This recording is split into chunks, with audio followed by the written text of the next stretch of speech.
Fee, are you having a Capri Sun? Is that a Capri Fee? What flavor is it? It's called Pacific Cooler.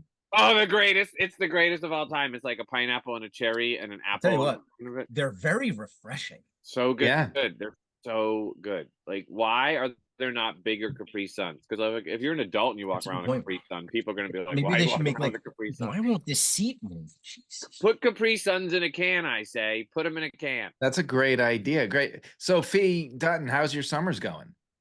Well, I haven't even I mean, started is yet. it your summer yet? I mean, it's been my summer for a month. No, I still have a week and a Wow. half of school. Yeah, Yeah. and I still have a week left of the kids having school. Yeah, my Um, kid's been out since May. So I've been just living single dad summer and it hasn't been successful. So the other day I look at my phone and I say, "Hey Siri, why am I so unsuccessful with women?" And she says, "My name's Alexa, you asshat." Welcome to another episode of Three and Out.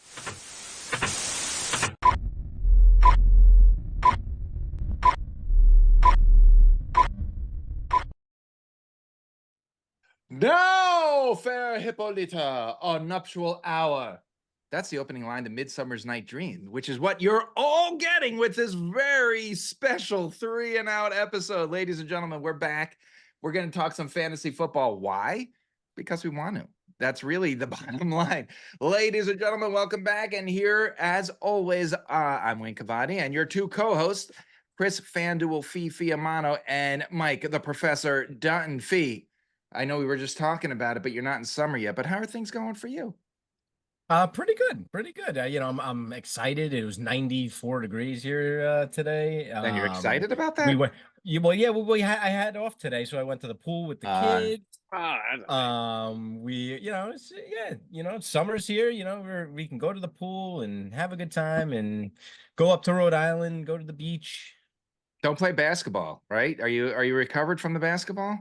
I am not fully recovered. I sat out the last month of the season, so basketball is actually over now, and I will not be playing again until September.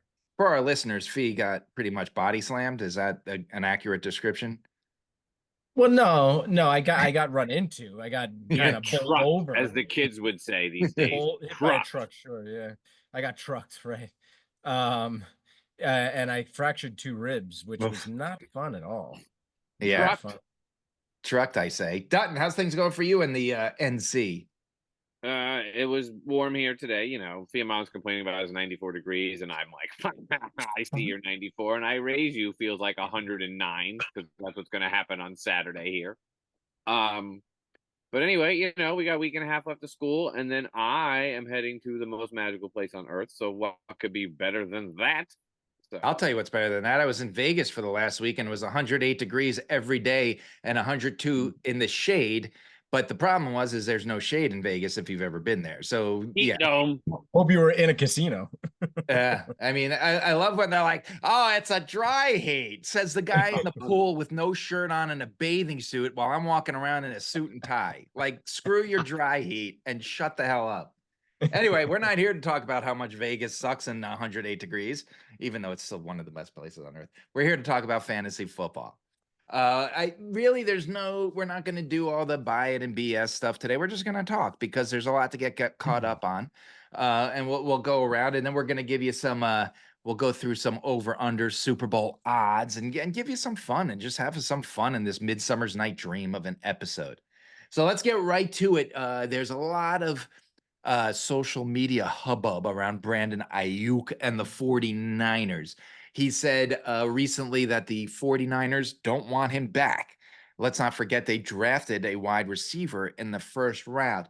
Fee, we'll start with you. Brandon Ayuk, is he using a negotiation tactic or do the 49ers really not want him back? Well, I think it's kind of both because I think he's trying to use a negotiation tactic, but it's not really working because he doesn't really have the upper hand. And I think that the 49ers are okay with not having him. They have him for this year. That's an automatic, and that's what they want him for. Mhm. And that's fine with them, I think. I think that they can't pay all the guys that they have. They just paid Christian McCaffrey. They're going to have to end up paying Brock Purdy at some point. They got guys on defense that they're paying. what about Debo, right? Didn't they just pay Debo too? I mean, that's the whole. You can't pay everybody. They got Ayuk locked up for one more year, which is what they want, and they'll probably let him go, I think, after that. Dutton, what do you think? Yeah, I mean, I don't think it's that they don't want him. I think they would love to have him, and they're going to have him this year. I think that he's expecting close to Justin Jefferson money, and the 49ers are like, we're not going to give you that. So, no, it's not that they don't want him. It's that they can't afford what he's going to ask them for. So, what does that mean? Is he going to sit out this whole season? No, he's not that stupid. Of course, he's going to. So, he's going to play there this year, and then they can play the game next year. So, I mean, that's where Who just got paid? T. Higgins just got paid, right? What did he get paid? $85 billion? Like, it's ridiculous what wide receivers are commanding. Oh, Higgins, they only gave Higgins 1 year, didn't they? Yeah, but I think it was 21 million. Did I read that wrong? Oh, is that what it was? Yeah, it was a lot of money. One thing that I thought was interesting about this all is Jaden Daniels, obviously on the Washington Commanders, is out there saying he wants to play with Ayuk. My question for either of you gentlemen to chime in, is that a good landing? Is Washington a good landing spot for anybody? Maybe that's the better eventually question. It will be if everybody keeps landing there. Right. Yeah, I mean, listen, they got a lot of pieces now, and I'm not opposed to actually throwing a flyer on Jaden Daniels. We're going to talk about that in a little bit here, but yeah. But the Commanders got some pieces. Yeah. We're actually going to talk about the Commanders right here and in a little bit with Jaden Daniels. Let's move on to the next topic. Fading fantasy stars is what I'm calling this. I've read a bunch of articles, and a lot of people are talking about who we're not drafting this year. We're not in the sleeper season yet. We're not into the ADP season full-fledged, but we're talking about who we're not drafting yet. Let's talk a little bit about people we're not drafting. And one of the first people that comes to mind is Austin Eckler. Austin Eckler did land in Washington. He kind of fell off a cliff last year, right? Between the holdout, then he missed some games with the injury. The Chargers completely fell apart.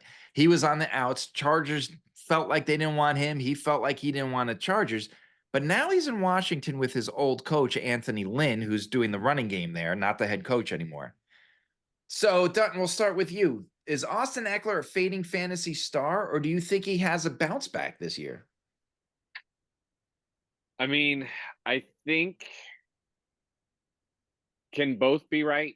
Can he be a fading fantasy star and have a bounce back season this year, but be his last good fantasy season? Because I think that's what we could be looking at, right? So then what give us some numbers to what you're thinking. Okay, so I'm thinking he has 9 touchdowns, 6 rushing, 3 receiving. I'm thinking he has 700 plus rushing yards, 600 plus receiving yards, 60 plus catches. I think that's if you draft Austin Eckler, you'd be happy with that, right? Absolutely. Well, it depends on where you draft him, but considering where he's probably going, I think I agree with you. Right. So, but I don't think you're going to get that much more after this year. I think this could be his hey, I still have it. I'm going to try to stick it to the Chargers by showing them. I'm going to bring back the Commanders with the help of this rookie quarterback. But yeah, so I think both are true. Bounce back, but this might be the last bounce. And he's not bouncing very high. Right. The ball is deflating as it's bouncing. Fee, what do you think? Well, here's the thing. I kind of like the situation, but I think now he's going to share the backfield with Brian Robinson, right? Brian Robinson is a very good running back. He's gonna kind of steal some thunder away from Eckler. Eckler is now 29 years old, and he's on the bad side of 29. He's on that. Yeah. He's on, like you said, the downhill, I'm old 29, as opposed to the younger side of 29. He's just, I don't know. It just seems like he's got a lot of wear on the tires. He's smaller. He takes a lot of a big pounding. I just feel like it's like an automatic that he's going to get injured at some point this year. And I don't know. He's not someone that I'm looking at necessarily, unless I got him way down, in the, I don't know, 4th or 5th round. But I don't think that'll happen. I don't know. Yeah. Yeah. I think Brian Robinson is the big factor. Another thing is I saw this fan-sided article. I was just deep diving on this, and it was kind of corny because Austin Eckler apparently said, San Diego, Los Angeles Chargers are looking for a 300 carry back, and I'm not that guy. But who is anymore? Who's it? Like we talked Nobody. about it. Nobody. Yeah, We talked nobody. about it last episode. I know it was a month ago. So to refresh memories, Dunton and Fee both said it. It's like the running game isn't running anymore. It's guys who get open in the flats and get the targets. Like that's where the running back is not the same running back. So to say I don't want to be a 300 carry back, I don't think that's outlandish to say. Plus, it's an acknowledgement of where he is in his career. Like he's realizing the guy led the league in touchdowns for 2 years in a row. That takes a lot of wear and tear on your body. I mean, but up the- yeah, and like seriously, is there a running back, Wayne? I mean, you're right. Like, is there a running back raising their hand? Like, I'd love to carry the ball 300 times. Right. Like I your don't career think is there is. infinitely cut in half by the more times you touch the ball over. It's been proven. Like Right, the like- guy that hosts our podcast, Jeff DiMatteo, sits there and looks at the effects 300-yard seasons has Right. on running backs. Like, yeah, I don't think it's preposterous for a running back to say that. Let's No. go. Here's another interesting fading fantasy star. And now this isn't let me reword that. This isn't a fading fantasy star, but the article I saw from our favorite website, CBS Sportsline, was talking about where they're going ADP, where their projected ADP will be, and why they're staying away from him. I'm going to throw two names at you: Justin Jefferson and Jordan Addison. Fee, we'll start with you. Are you staying away from either of those two? Yeah. Probably. It really all depends on where you're drafting and who goes ahead of them and where they end up falling to, right? Because it's possible both of those guys can fall. Like Justin Jefferson, who was like a consensus #1 pick last year. Yeah. Right. Is now being like he's like a 7-8 type of guy ish, I think. Around there and possibly a little sooner. But if he falls to the bottom of that first round or even into the second, like that's kind of a steal, I think, to try to take him there. But Yeah. it really all depends where he's available. And I probably wouldn't take him with like a top 6 pick. Yeah. Dutton? Yeah, I mean, if I have the first pick this year, I'm not taking Justin Jefferson in the first round. I'm taking him in the second round if he's, you know what I'm saying? Like if he's still there, and I'm picking him at the back of the second round, yes, I'll take him then because you're not going to get more value. But no, I'm not taking him the first pick, which is sad because he hasn't done anything wrong. He did nothing. Right. All he did was get a different quarterback. Right. Well, right. And here's my thing with that: like Sam Darnold is there. You have to assume well, we'll get more in the quarterbacks, as Fee mentioned earlier. We're gonna deep dive into the quarterbacks in a little bit. But Sam Darnold's there, right? And if you look at the first 2 years of Sam Darnold's career, he threw for almost 3,000 yards or over in both those 2 years, and just about 20 touchdowns or over for the Jets twice. The wide receivers he had were Jamison Crowder, right, and Robbie Chosen or Robbie Anderson or Chosen Andrew. He had 3 different receivers that were the same guy in the 2 years that he was throwing the damn ball. And Demaryius Thomas, who was in his final season. And he still was able to do that. My point is Sam Darnold could throw a football. Are you going to draft Sam Darnold as your quarterback? Absolutely not, because he could also throw the football to the other team more than his own team. But he's still going to rack up, he's going to be chucking it. Maybe Jordan Addison slips a little bit. I still think right. He's not the #1 overall pick, like you were saying. I agree there. But and like you're saying, he's though, a first rounder. I still think he's going to get fed. It's not his fault. Right. Yeah. It's not his fault. Yeah. Other fantasy fading stars. 3 people I saw that people are staying away from. Fee, one of these is going to be very close to home. Saquon Barkley, JT, Jonathan Taylor, and Isaiah Pacheco. Pacheco 100% because of where he's going because of the running back situation, and people are expecting Pacheco to be a first or early second round pick. So I think, Fee, we started with you last time. Dutton, we'll go to you. What do you think about Saquon Barkley, Jonathan Taylor, Isaiah Pacheco? Okay.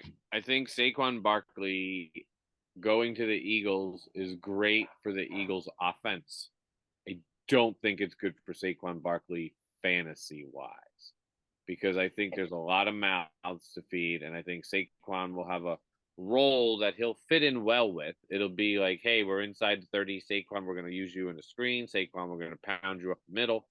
But I don't think you're going to get the Saquon that you got a couple years ago where he was dominating fantasy. Jonathan Taylor is the most interesting because Anthony Richardson comes back and starts lighting it up. Then teams have to prepare for that, which then opens up Jonathan Taylor to run.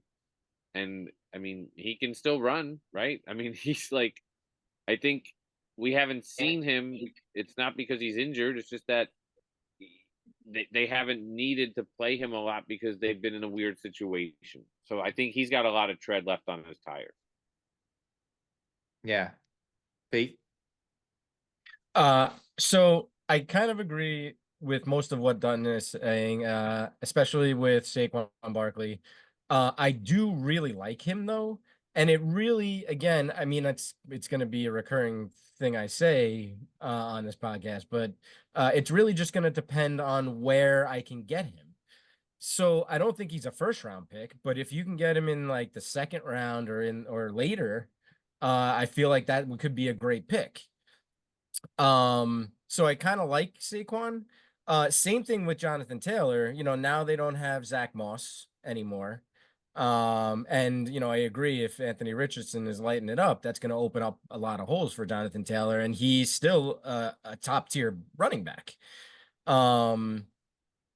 So yeah, I mean, I kind of like both of those guys. Yeah. I guess my question is, and kind of going along with some of the things you said, Barkley is obviously in a different offense, right? He's got Jalen Hurts, who's the ultimate touchdown vulture. Like, we haven't seen a touchdown vulture like this since Jerome Bettis took everything from Willie Parker. Right. So is that going to hurt him? Absolutely. Jonathan Taylor, it's like you said, we haven't seen the guy play a full season, in a while. And Pacheco, maybe he is going too high. But my ultimate question, I guess, is who the hell are you taking over those three? Right. That's You the have your problem. McCaffrey.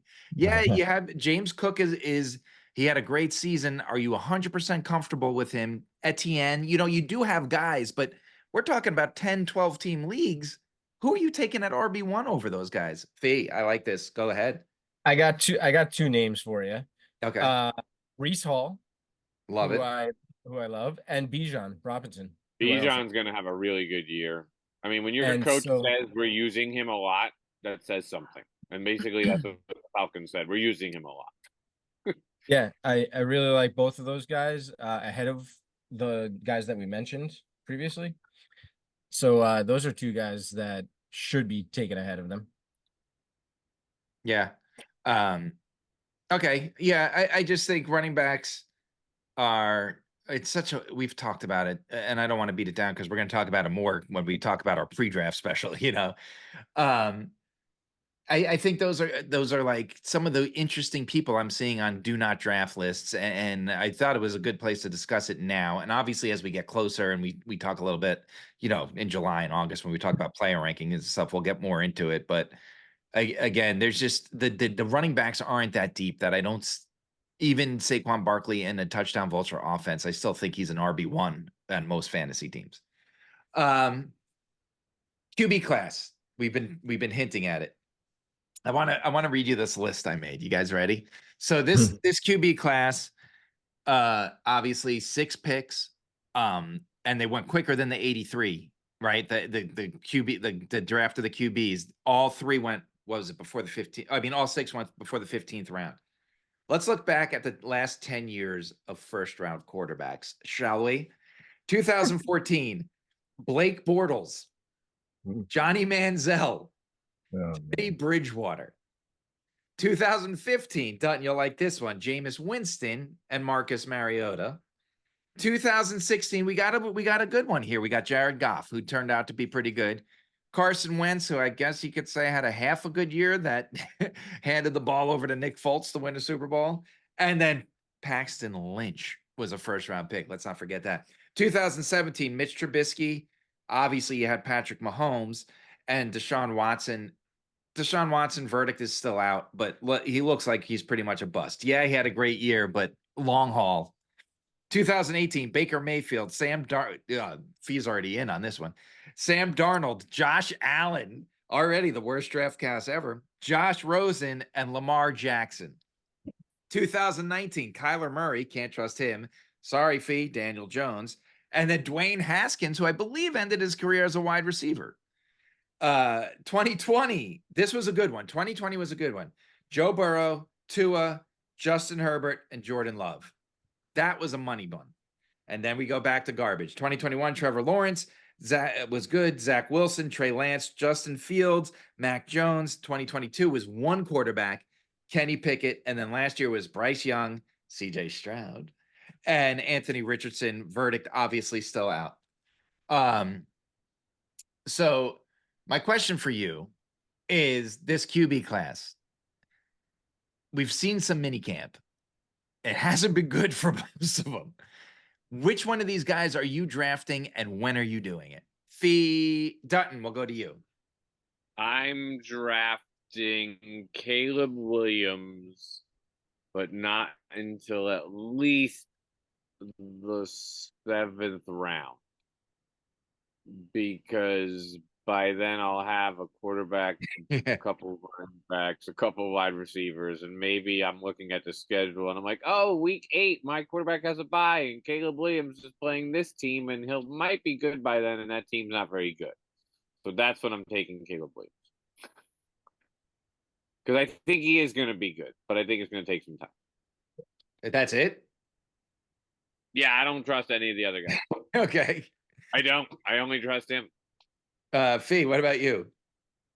So I actually hold on, Fee. I'm sorry. Let me just interject. We're talking straight redraft leagues. Obviously, we're not talking keeper leagues. Every one of these guys get drafted in a keeper league as a flyer, right? Right. Okay. Right. Fee, Right. Back to you. So I kind of trust Jaden Daniels just because he's going to run the ball a lot, I think. And he also has a lot of weapons on offense. He does. Like there's going to be fantasy points to be had on that offense. And I kind of like the situation. What offense are you talking about? The Commanders offense? And who's there? Say it. I know you want to say it, Fee. Who's there? Terry McLaurin. There it is. And his fantasy goodness. Obviously, Terry is my boy. You're a man crush. Okay, sorry. Go ahead. But they got Thomas. They got Eckler. Now you got a quarterback who can run the ball, who can get out of trouble if he has to. He may not be good. He may not be good, for the team for real. But I feel like he'll put up some fantasy. He'll get points, right? And again, don't get he's not my quarterback 1 or anything. I'm talking about like a flyer in maybe the 14th round or something, where if you want to grab a second backup quarterback, he could be your guy. He could totally put up some points on occasions. Yeah. I'm looking at guys like Jaden Daniels that I know Caleb Williams is the only guy there, but right now we're talking, this is June 19th. The reports on what Caleb Williams is doing in camp with solid receiving core are not good. Right now, in my eyes, the only guy I'm willing to roll on is Jaden Daniels because of the weapons, because he could run.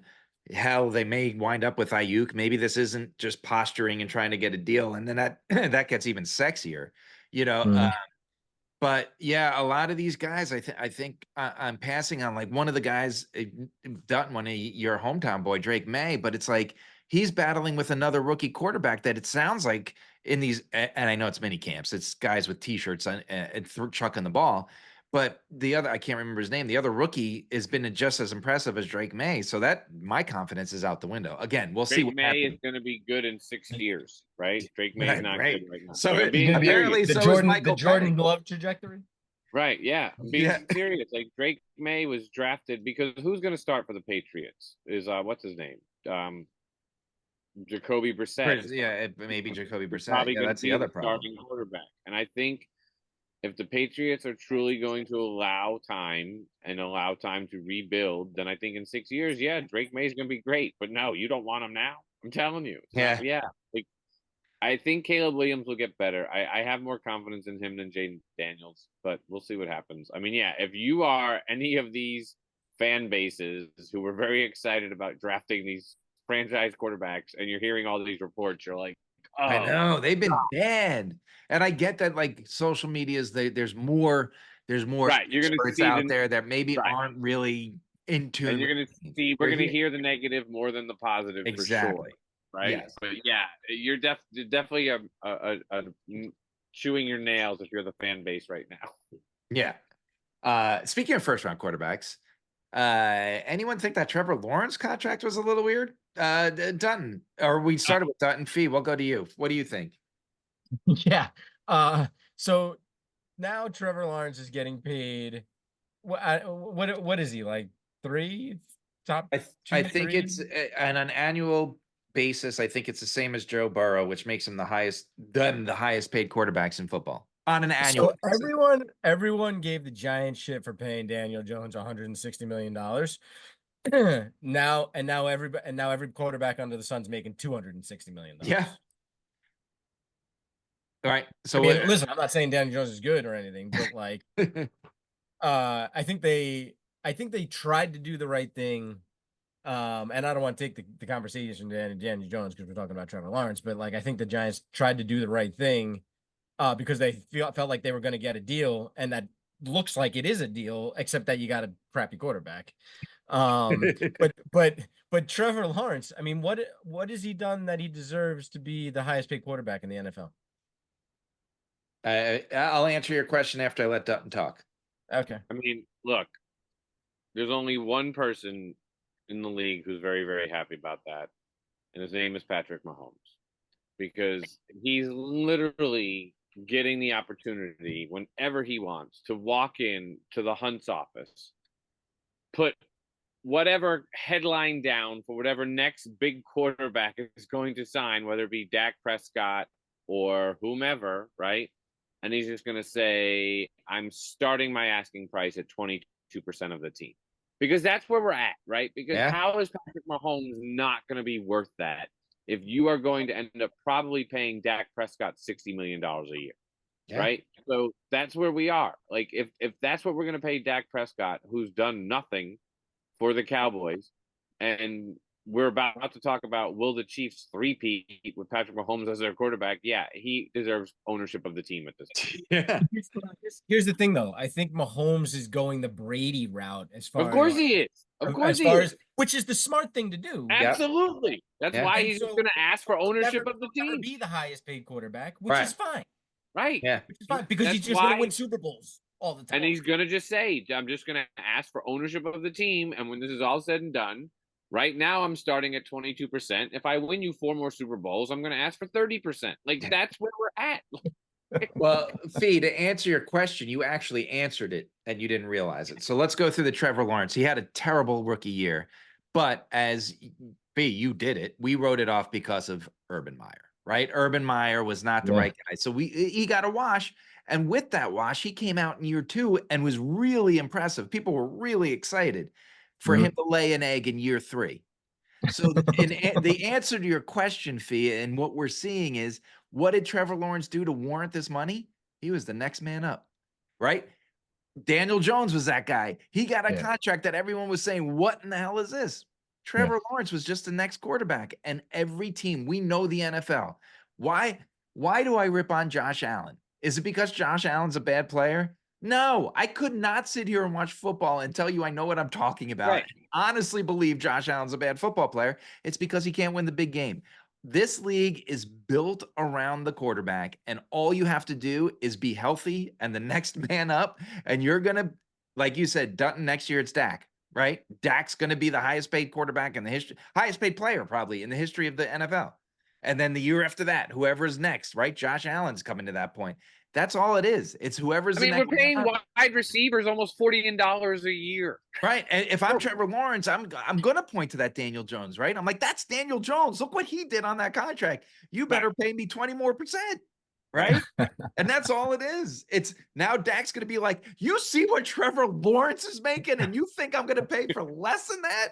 No, I want 50% more. He's going to get $8 billion a year, right? Like that's all it is. You can suck at what you do, but if you're a quarterback compared to running backs who are begging to make more money, it's like you just got to be the next dude up.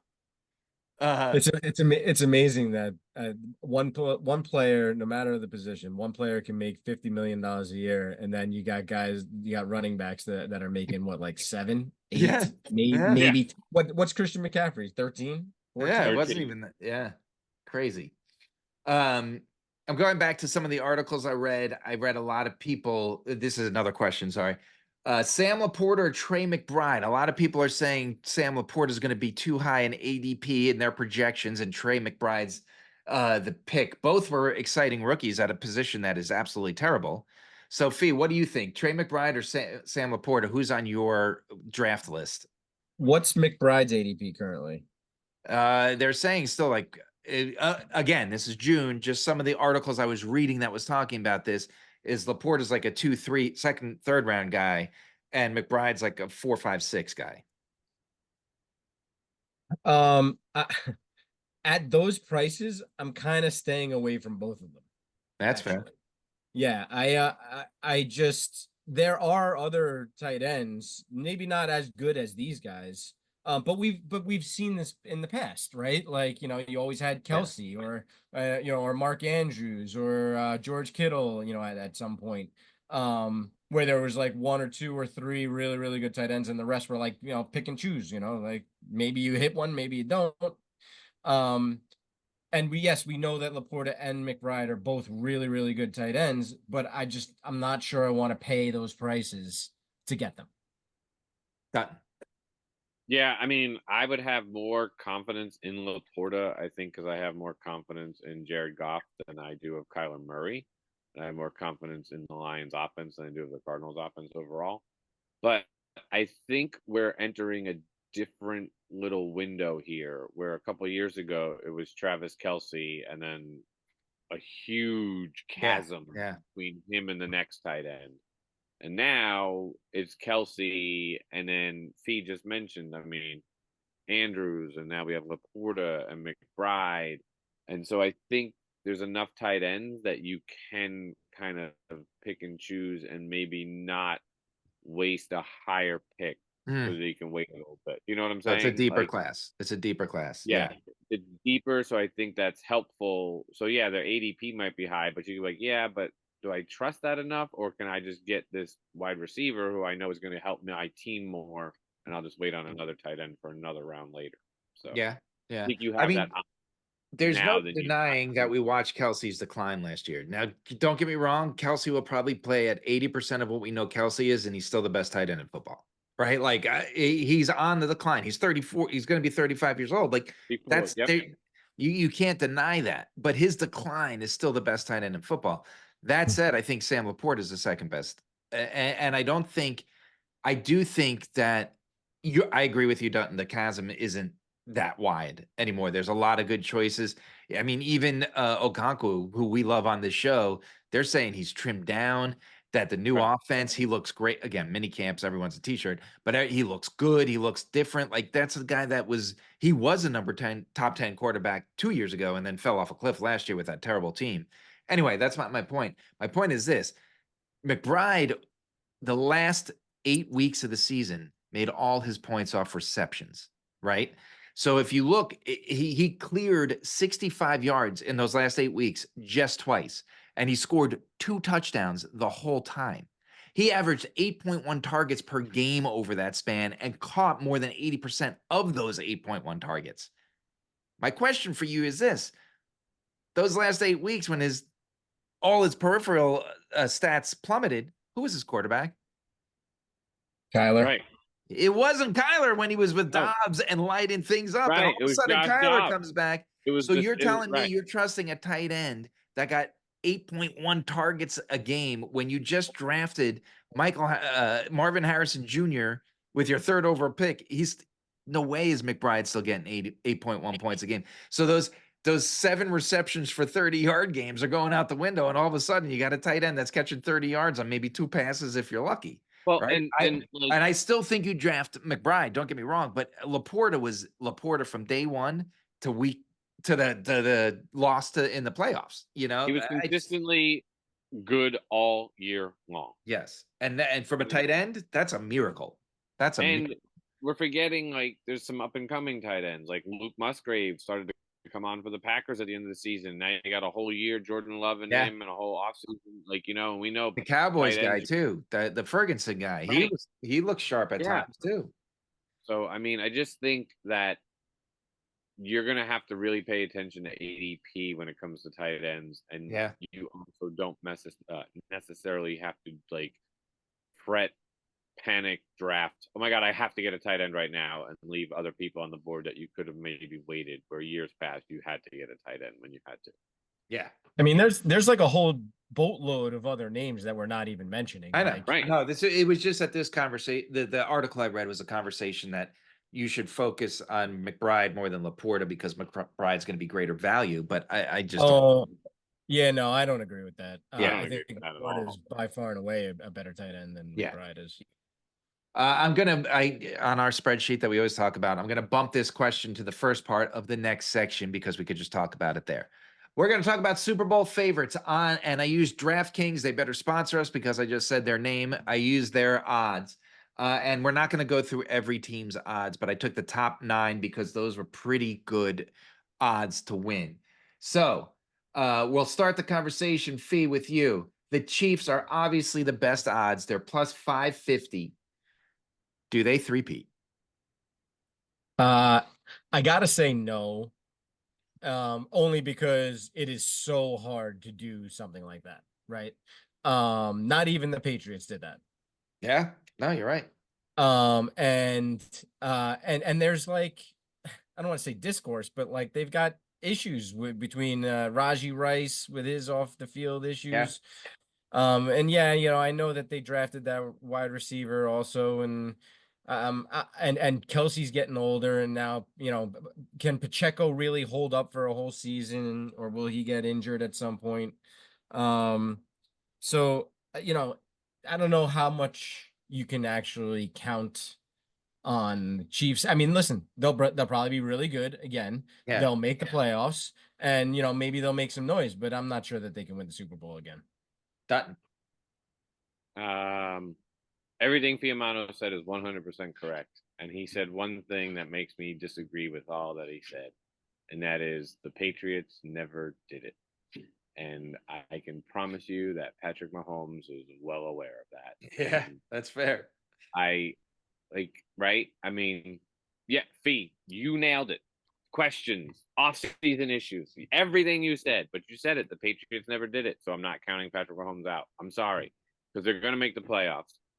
And that's all I need to know. If they're in the playoffs, that's all I need to know. And until he is beat in the playoffs, I'm putting him in the Super Bowl, and only Tom Brady beat him in the Super Bowl, and Tom Brady will probably be calling the Super Bowl this year. Yeah. So there you go. I would bet it. Neither of you mentioned how ridiculously good their defense was, right? So Right. it isn't about all those. Remember last year they had offensive issues too. When they let Tyreek Hill go, everyone was like, "Can they do it?" And they couldn't catch a cold last year, and they won the Super Bowl because of that defense. And they did lose. They lost to a couple. Like they lost Willie Gay and they lost Snead. But man, the pieces that they were Nick Bolton, Chris Jones, they got studs on that defense. And and Marquise Brown, don't forget Hollywood Brown's there. Mahomes has a real receiving threat. Taylor Swift is very excited that they re-signed McCole Hardman, so that's something, right? Oh, they did? I didn't know that. Yeah, they were talking about it the other night at the ring ceremony, and she was zoomed in from London. It was a big to-do. So nice. So yeah, I think 550 plus 550. That's not very good betting money. Like obviously, next to the numbers we're about to discuss. But I think the Chiefs have a great shot at repeating. I mean, Andy Reid. Look, Andy Reid was arguably the best coach in the NFC.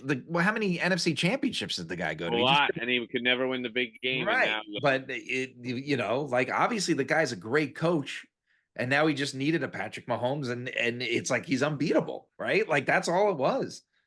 49ers, the runners up last year, are the second best odds, plus 600.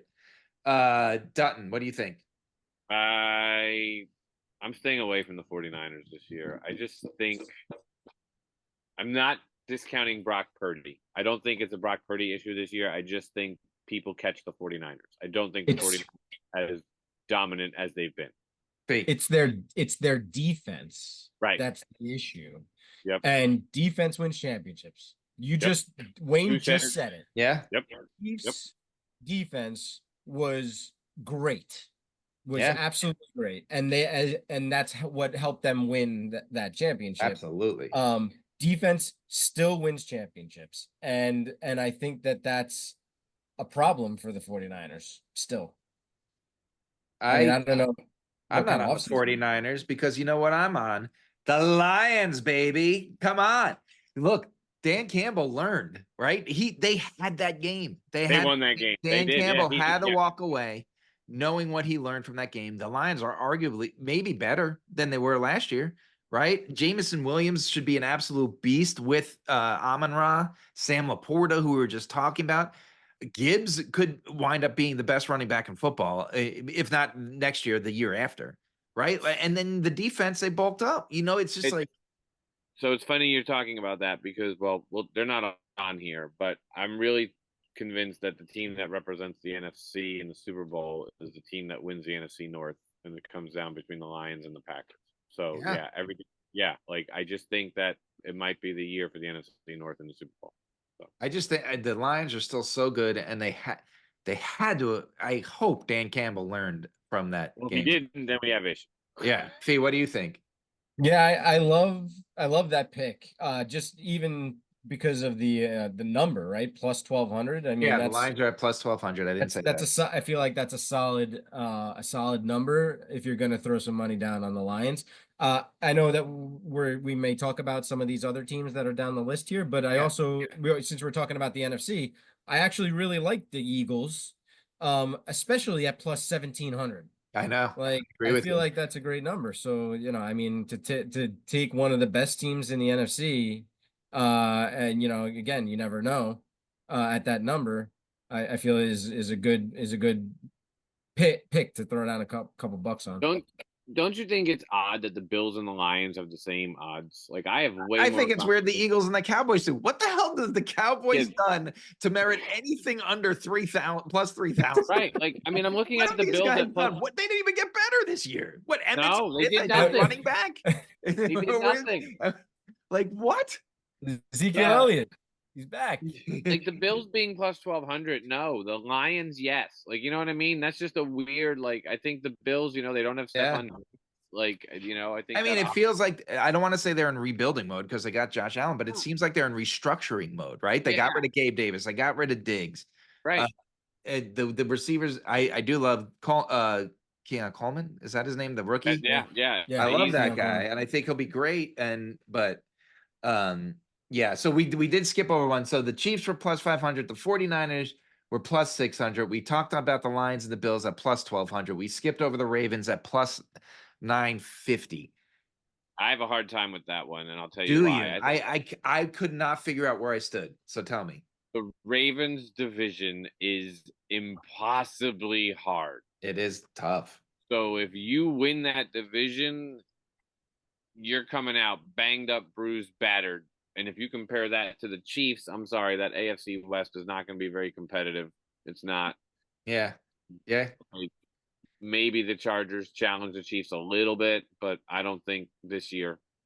So, yeah, the Ravens will be good if they win that division, but man, they're going to be banged up. I don't know. I just don't see them winning the Super Bowl. I don't.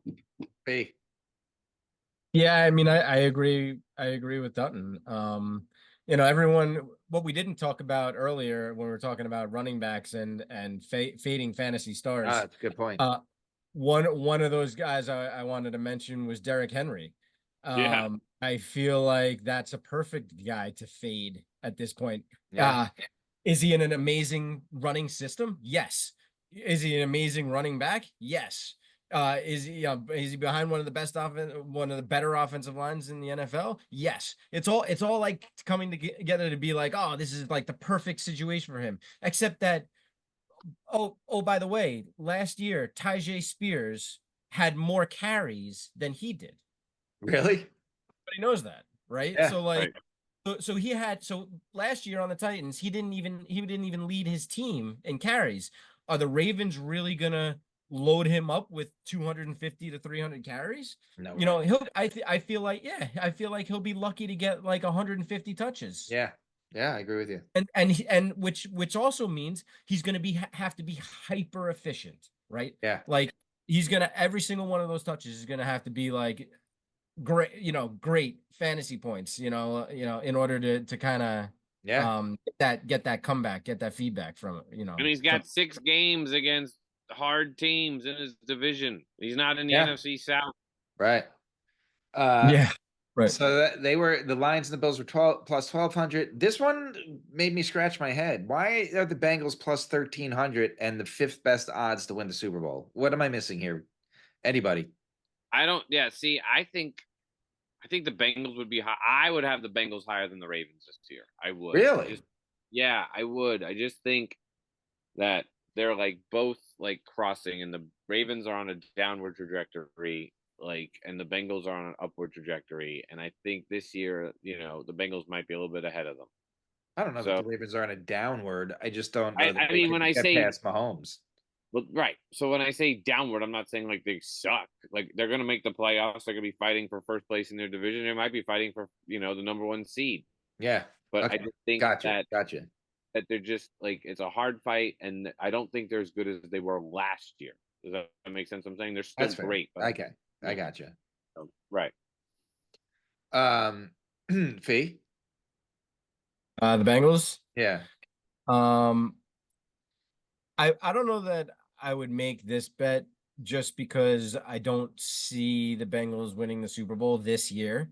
I do see them coming back from last year's kind of sort of debacle ish. Yeah, I would hope so. And I feel like they're gonna have a great comeback year, and I think that Burrow and a lot of those guys, Jamar Chase and T Higgins and a whole and everybody, I think they're gonna be solid fantasy performers this year. And I think they're gonna have a great comeback year. I just don't see them being a Super Bowl winner. Okay. Yeah, I mean I don't either. It's weird that they're up here. Texans plus 1,600. I think it's a great one. Can you talk about that one? Not anywhere near that. Yeah, you're not going to bet it because you don't want to jinx it, but I think it's great money. I mean, I think the Texans are in a great position. Listen, okay, let's go through this. Colts, they open against the Colts. They should win that game. 1-0. Right.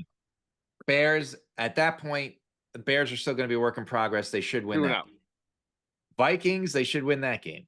3-0. Jaguars, it's always a shootout with 3-1. Let's say 3-1. Let's be all right. Then you go the Bills, okay? And then you go the Packers, and then you go the Colts, and then you have the Jets, who we're going to talk about in a little bit.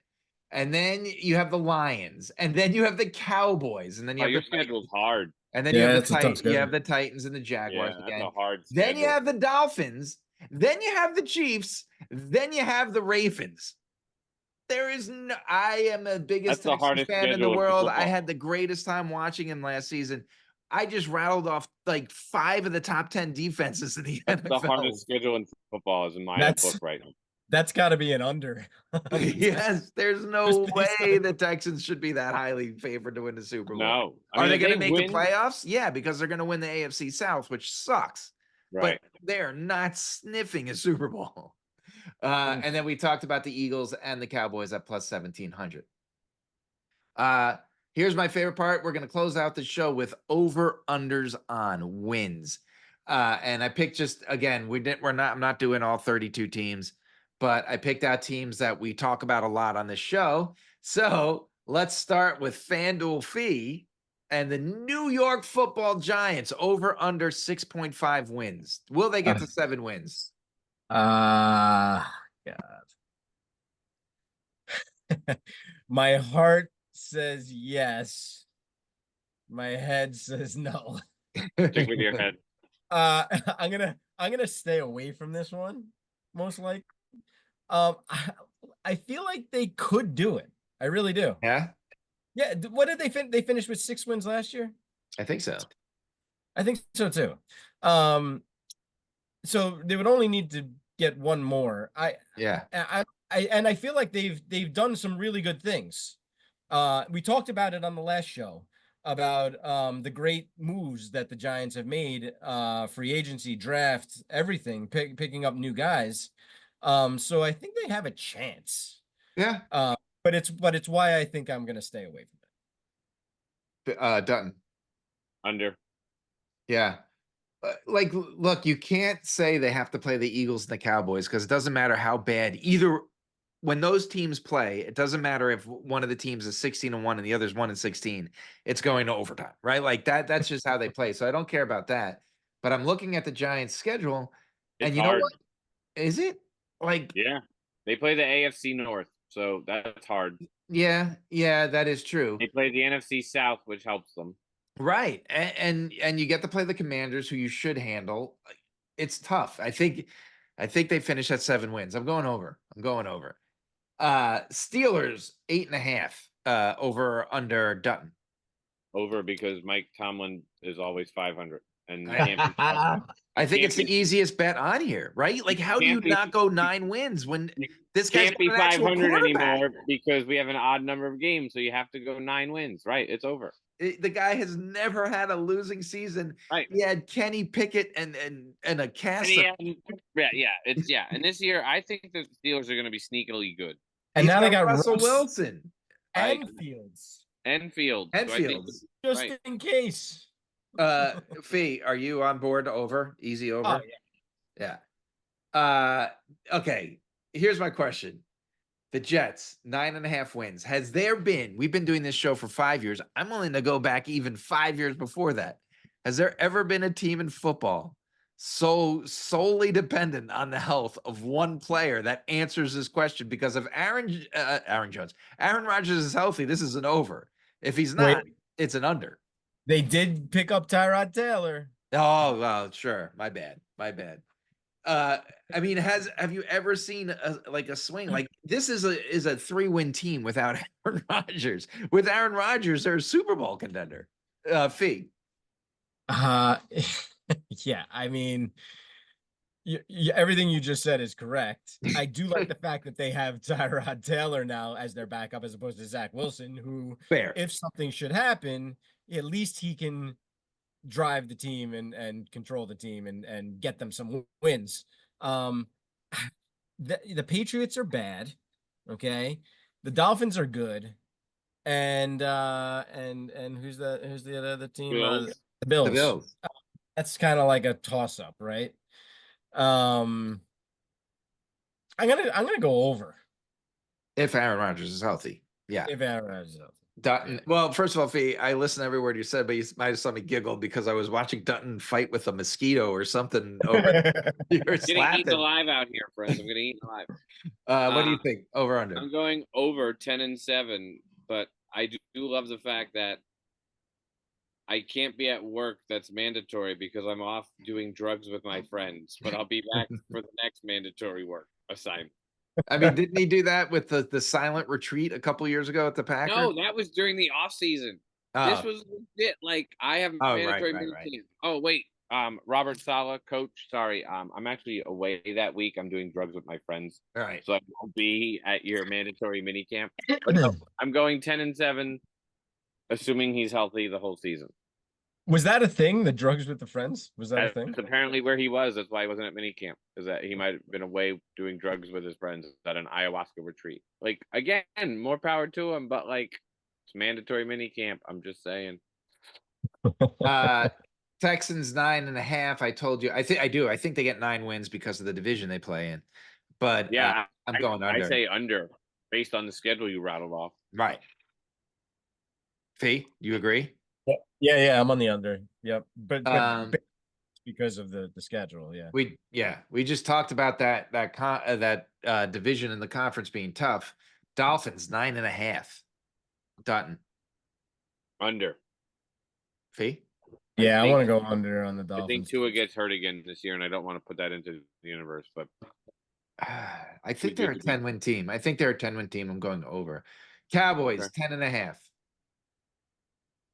I'm under. I said over 11 and 6. I mean, they on paper they are better than the Giants and the Commanders. Sure.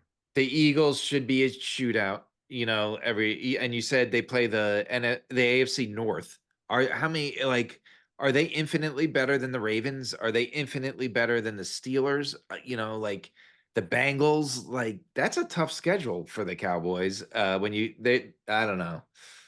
I think they're a 10-win team. I'm going under. Wait, what? Fee, what did you say? You said under? Under. Yeah, Yeah. under. Falcons 9.5. Dunton. Under 8 and 9 is their record. Really? Fee.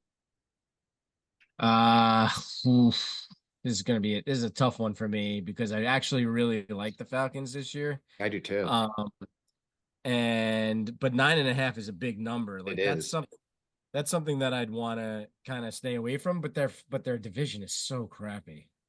Yeah. If I had to choose, I think I'd go under. I mean over. I'd go over on the Falcons, although I think it's probably one I stay away from. Yeah, I would stay away too. There's a good chance the Falcons are going to start the season 0-3. I know they have that tough schedule, but then it kind of play the Steelers, Falcons, and Chiefs to start the season. Not the Steelers and the Falcons because they are the Falcons. I mean the Steelers, the Eagles, and the Chiefs. Sorry. Yeah, there was an inter-squad scrimmage they're going to lose as well. The Lions 10.5. 11 and 6 over. Fee. Yeah, I'm gonna go over. Yeah, they got 12 wins. The Tampa Bay Buccaneers, Dutton, 8.5. Over. They're gonna go at least 9 and 8, if not 10 and 7. I think they can beat the Falcons twice. They got the Panthers locked up, and I think they can take down the Saints. So I think they can go 6-0 in their division. So there's 6 wins right there. Yeah. Fee, Baker. Yeah, I'm going over. Yeah. Their defense is solid. Their defense is locked in. I'm telling you. Ravens 10.5. We kind of talked about them, but what do you think they finish? 10 and 7. Yeah. So under. God, this is another tough one. I know the division is really hard, but the Ravens are good. I think I'd have to go over on this one. Yeah, they do seem like they could be an 11-win team. I'll go over. 49ers 11.5. I just feel like that's a high total for anybody, no matter how good you are. 12, saying that you're 12 and 5. That means you're 12 and 5. That's a good season. That's a really good season. I'm going 11 and 6, so under. And that's a good season. Right. Fee. Yeah, I'm gonna go under too. Just I think because I am too. It's just a really high number. You got to win 12 games. That's hard to do. So the Chiefs, you guys go both over for 11.5. I see. Does it matter what? 15 and 2. You think they're that good? 2.